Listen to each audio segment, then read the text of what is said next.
There is an effort in Virginia Beach to create a hub for 400 years of African American history and culture. A fundraiser this morning is just the beginning of a campaign to raise millions of dollars. So with that, let's bring in News 3 anchor Anthony Sabella following the project and joining us from Virginia Beach. So Anthony, where does everything stand right now?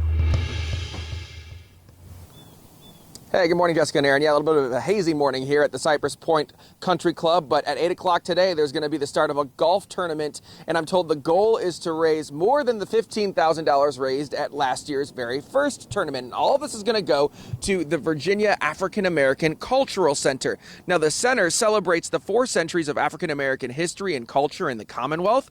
Right now, all of its programming is organized out of a little office near the town center area, but there are some big plans in the next few years to build a beautiful facility at the corner of Newtown Road and Diamond Springs Road, close to what I'm told is a lot of historic black neighborhoods in our area. And I'm told the cost estimates for this facility are up to $30 million at this point. This golf tournament leading into the start of a capital campaign in the next several months.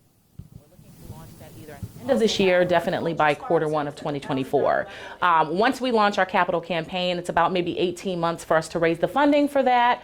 And then once we raised about 60 to 80% of the funding for the total project, then we'll break ground. And it's about another, I would say, 24 months after that to be able to fully build it. Yeah. And that's Tamara Smithers, Executive Director of the Center. She just arrived from Nashville last year, where she was instrumental in the creation of the National Museum of African American Music there in Nashville. So she has a history of seeing these kinds of big projects through.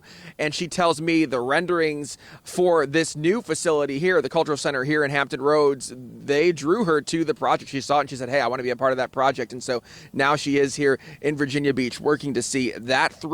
What's interesting are the designers of the Cultural Center. They are attached to another big project in our area. I'm going to talk about that a little bit later here on News 3 this morning. But golf tournament here, fundraiser for the Cultural Center starts in just a couple hours. We're live in Virginia Beach. Anthony Sabella, News 3.